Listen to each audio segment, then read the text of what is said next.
Bonjour à tous, bonjour cher Étienne.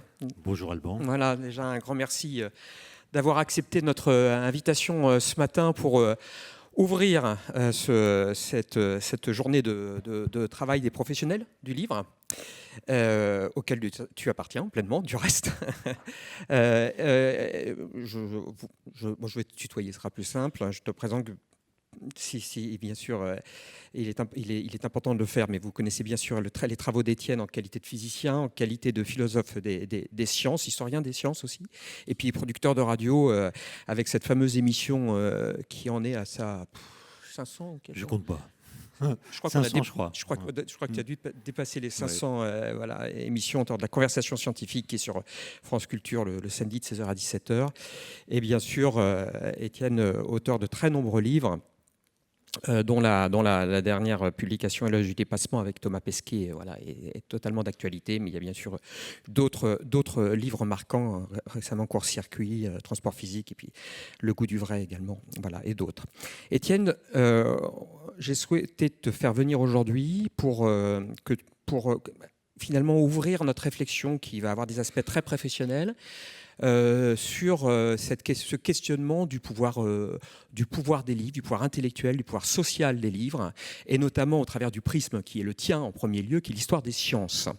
Avec cette question, finalement, est-ce que l'histoire des sciences s'est écrite dans les livres? Est-ce que derrière l'histoire des sciences, il y a tout simplement une histoire du livre? Absolument. Toute l'histoire des sciences, elle est dans les livres, même si au XXe siècle, les découvertes scientifiques sont passées par d'autres vecteurs, notamment les colloques, les articles, alors que le XIXe encore, les idées scientifiques sont mises dans des livres.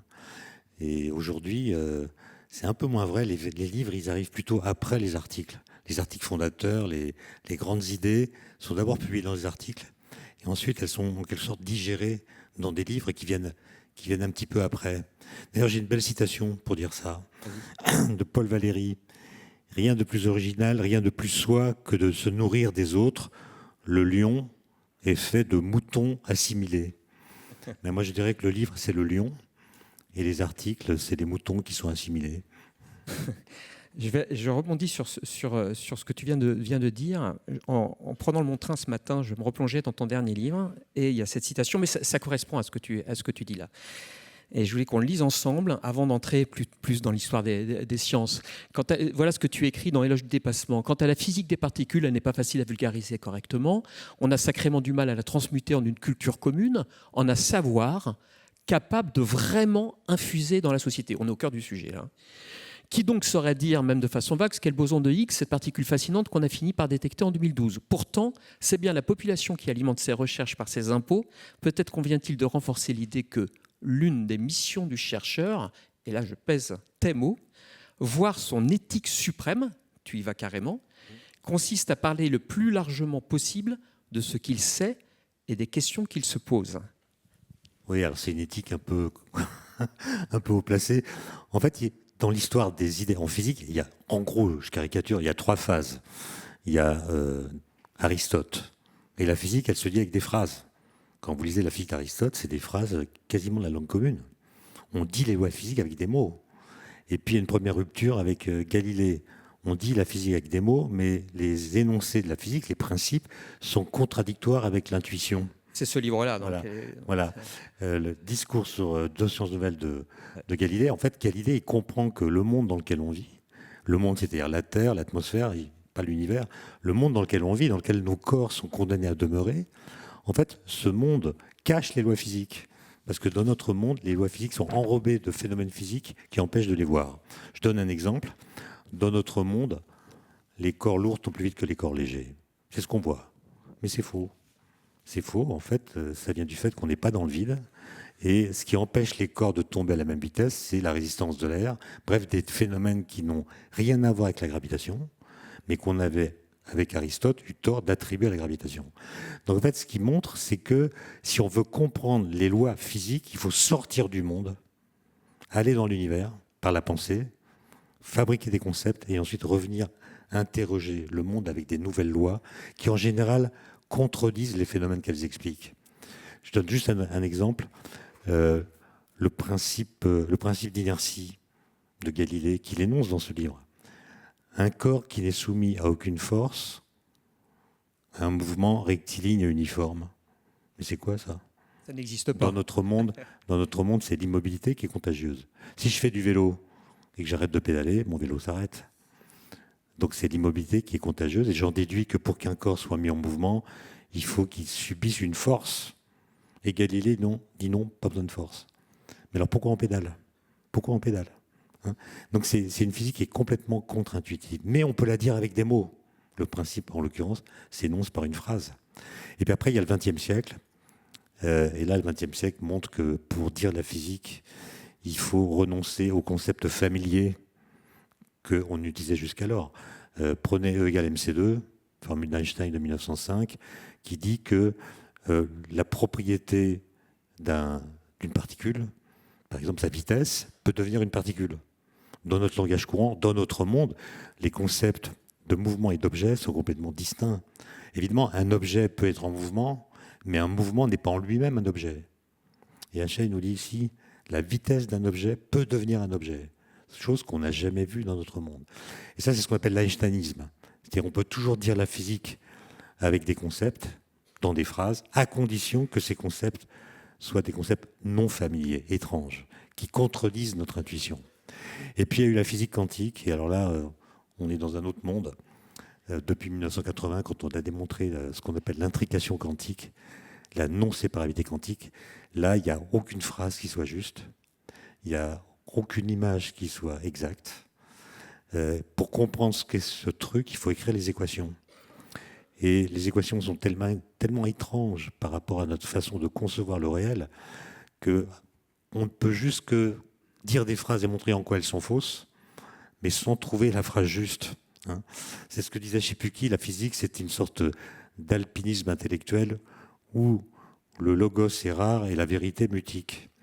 Et donc, en fait, quand on veut raconter tout ça dans des livres, eh ben, il faut être en lutte avec la langue. C'est-à-dire, il faut écrire des choses, mais en même temps faire la critique des choses qu'on écrit.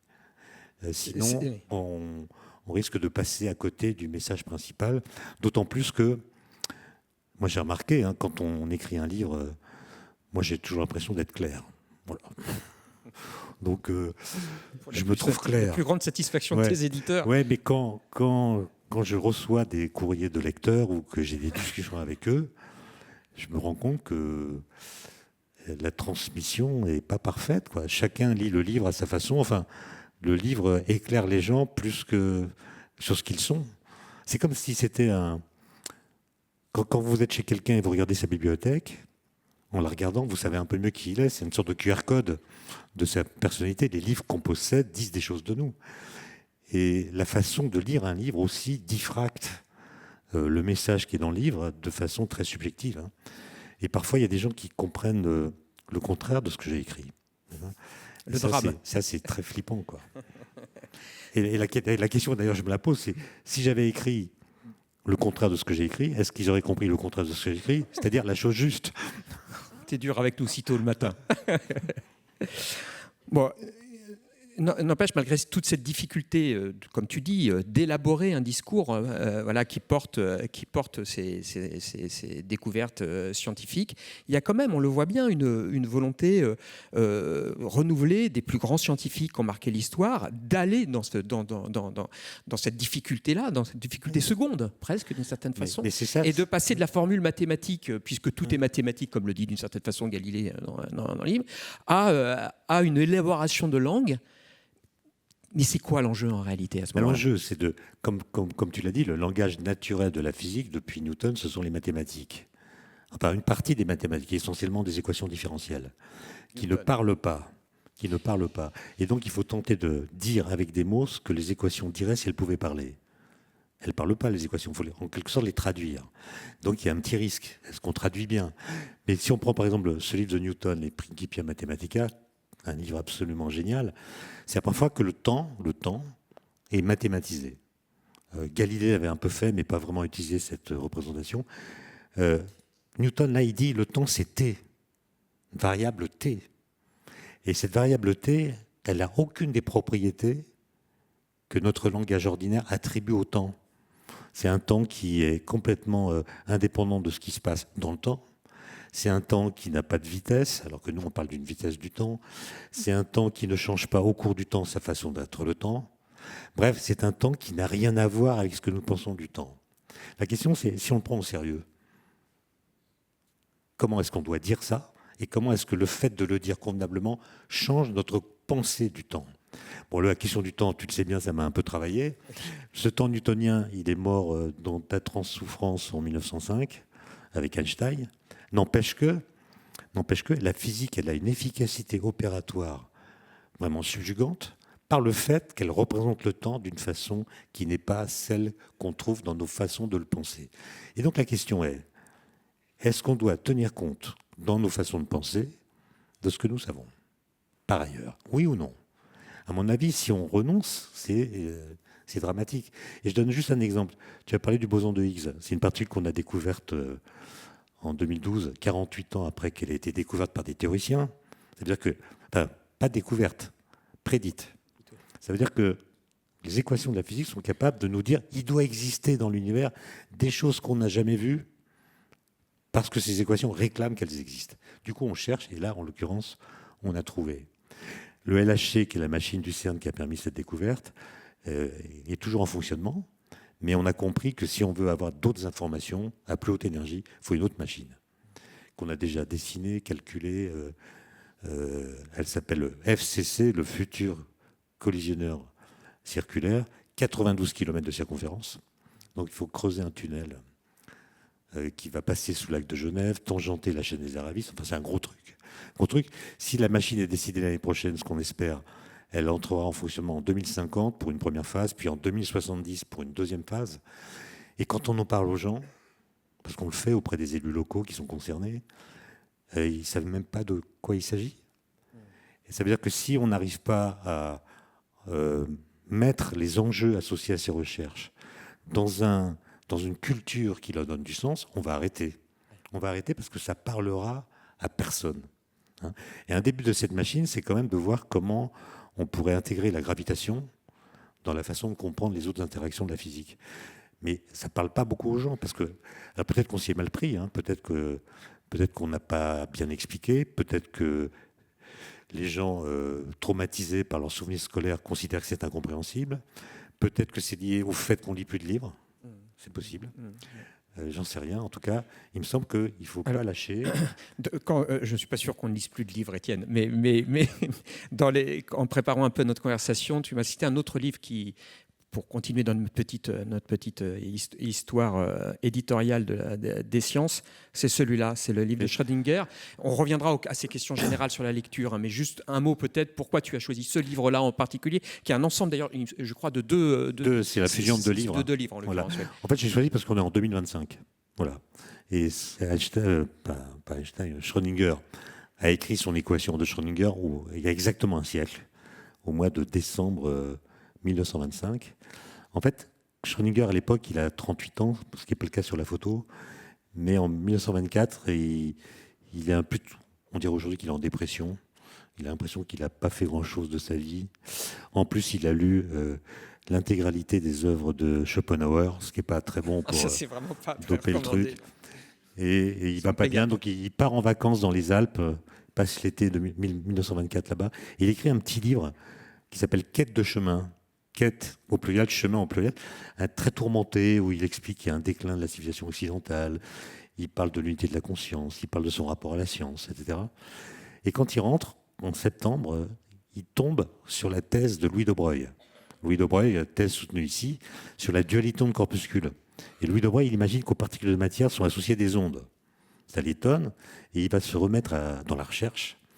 Et il veut trouver absolument l'équation qui pilote l'évolution de la fonction d'onde associée aux électrons.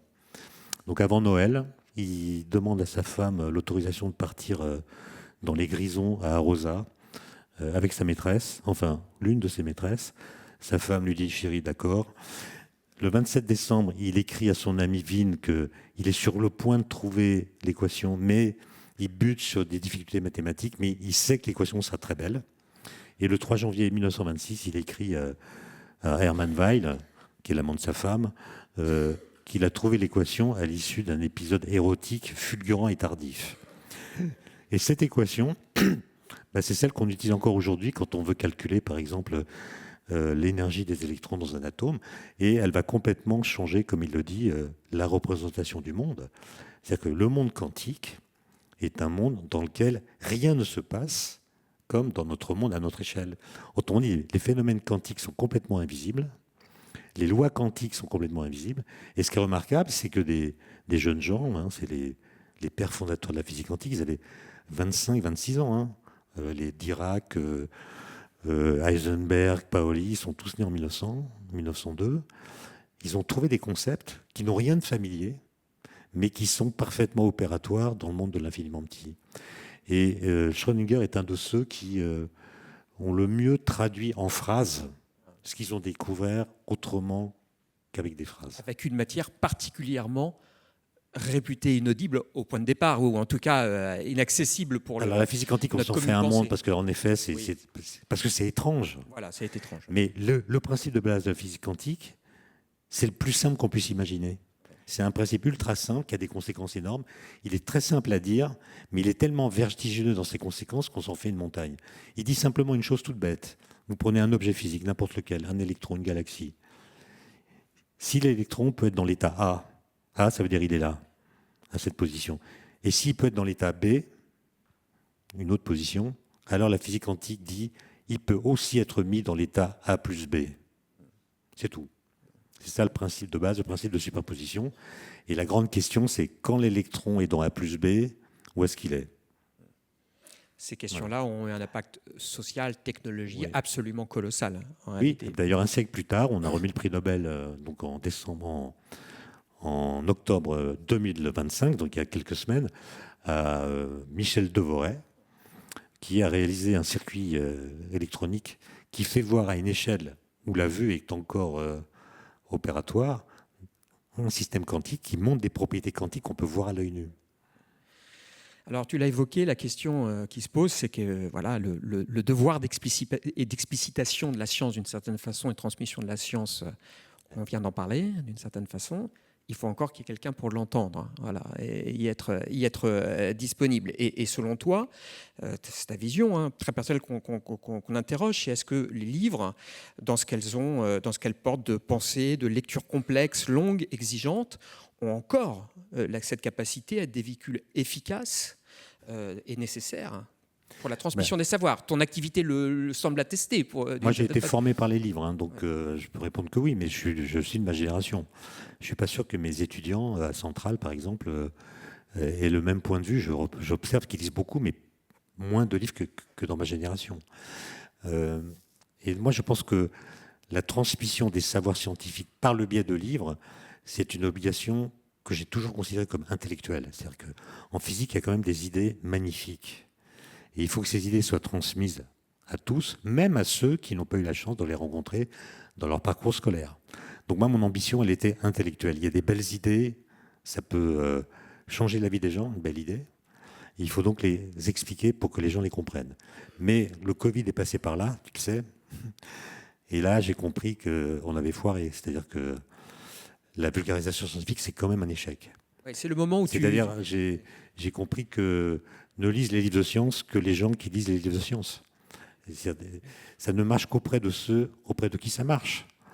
Et le Covid a montré que beaucoup de gens s'abreuvent à d'autres sources, etc., qu'il y a une concaténation entre la vérité et la liberté. Chacun est libre de décider ce qui est vrai pour lui, quasiment. Et ça veut dire qu'on a mal fait les choses. Et c'est pour ça que maintenant, je pense que la vulgarisation scientifique, c'est plus un enjeu intellectuel, c'est un enjeu politique. C'est un enjeu politique. Juste pour à propos de la lecture. Moi, j'ai un ancien postdoc de mon labo qui est parti aux États-Unis, où il se passe ce que vous savez. Et donc, il est très inquiet. Et on a une visioconférence avec lui dans le labo toutes les semaines pour lui remonter le moral, disons. Et il nous a dit cette phrase. Il nous a dit, parce que nous, on ne comprend pas que Trump puisse dire n'importe quoi sans en payer le discrédit politique.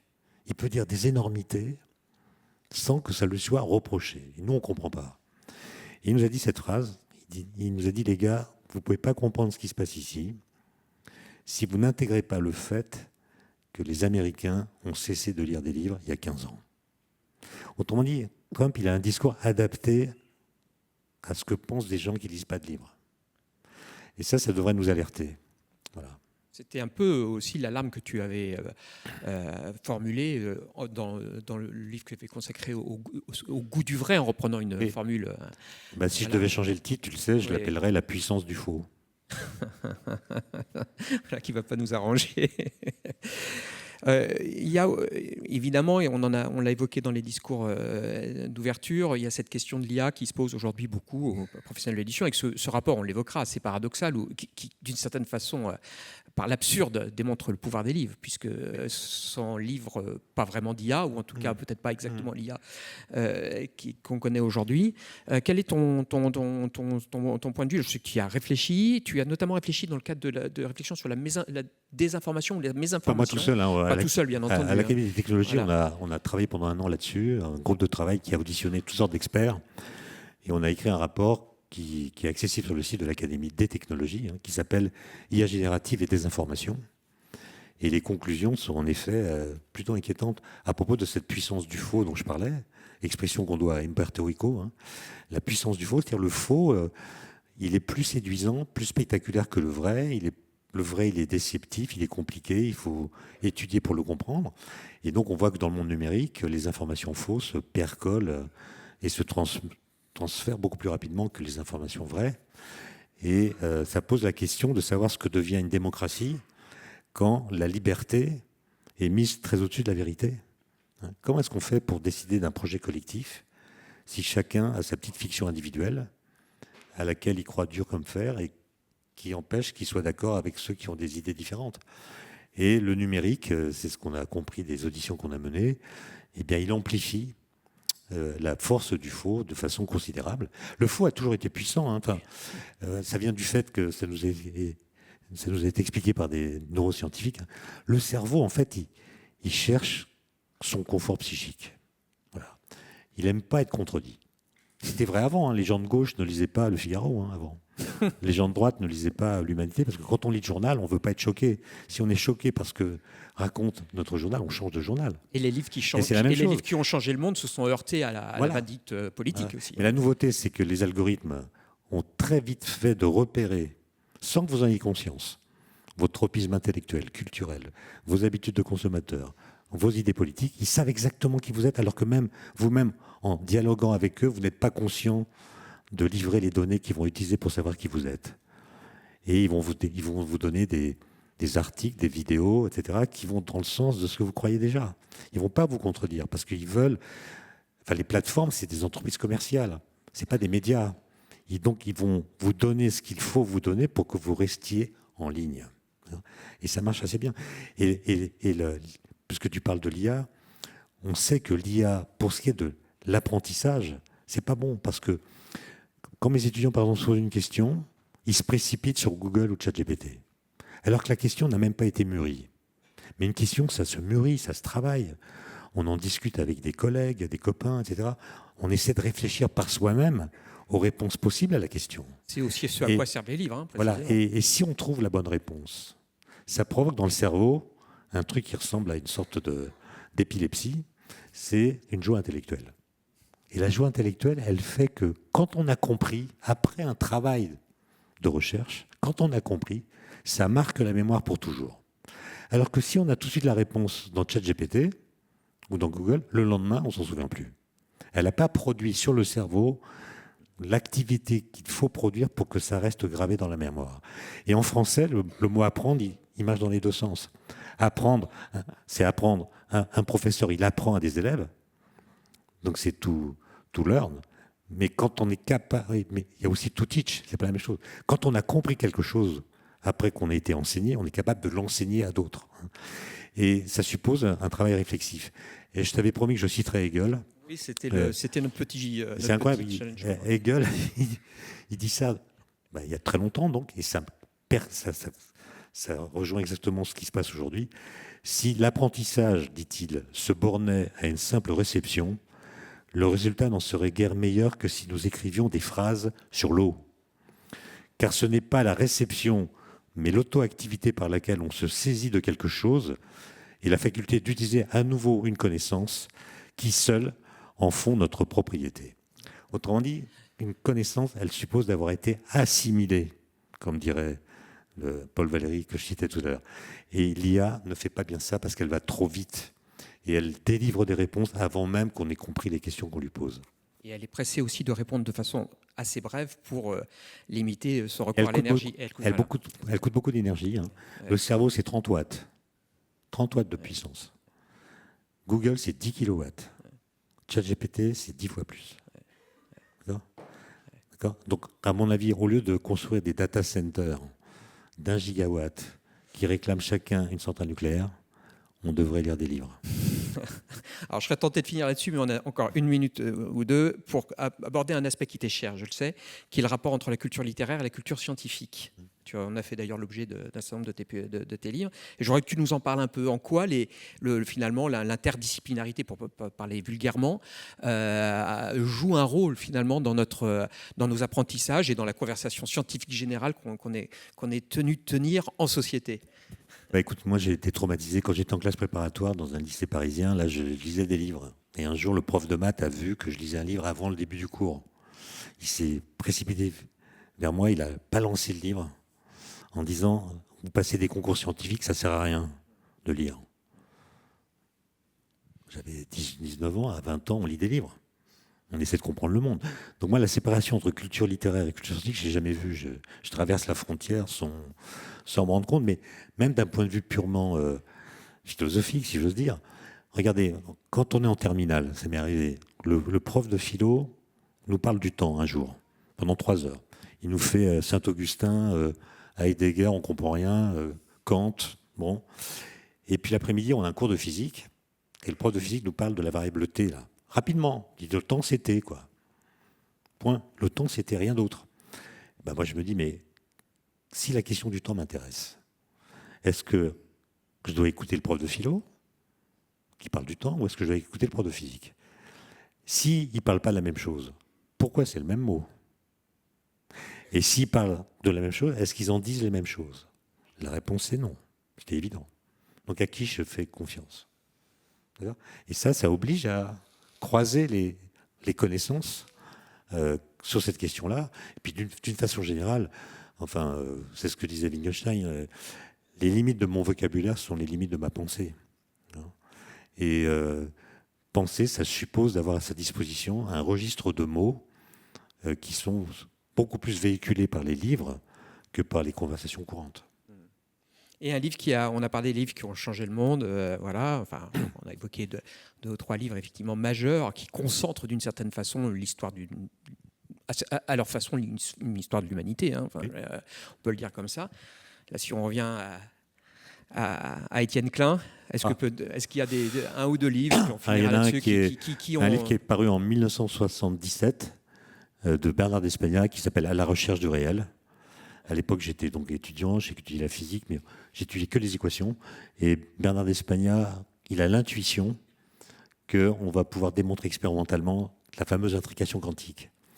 Et je comprends, le lisant, ça me met dans des états pas possibles, que la physique produit des résultats qui sont des découvertes philosophiques négatives, comme disait Merleau-Ponty. C'est-à-dire, il y a des résultats de physique qui, si on les prend au sérieux, changent la façon philosophique de répondre à des questions philosophiques.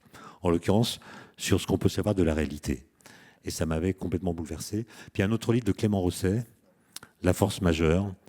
Je l'ai lu comme ça, un peu par hasard, à un moment délicat de mon existence. Et quand il explique que la joie, c'est la force majeure, que la joie, elle est non conditionnelle, elle naît du sentiment du tragique, alors que le bonheur, il est conditionnel, on est heureux aussi. La joie, elle naît toujours malgré. Et c'est une puissance de vie qui est donnée là que je trouve, que j'essaie de vivre. La joie par les livres. Merci Étienne. Merci à toi.